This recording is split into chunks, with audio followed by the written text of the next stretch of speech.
Kronologi sopir travel Jambi hilang dan ditemukan meninggal di Bayung Lencir, tak ada kabar usai antar penumpang di pesantren.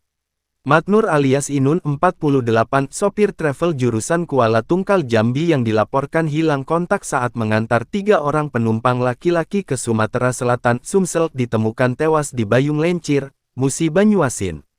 Sebelum ditemukan tewas, hilangnya Inun sudah beredar dan viral di sejumlah media sosial. Pria kelahiran Pendung Tengah, Kerinci itu diketahui menggunakan mobil Toyota Fortuner berwarna putih dengan plat kendaraan BH 1455 GJ tahun 2012. Saat itu, ia menjemput penumpang dari Batam dari pelabuhan menuju kota Jambi berjumlah 3 orang dan satu lagi penumpang yakni anak pesantren. Korban ini memang rumahnya di Kuala Tungkal dan memang bawa mobil travel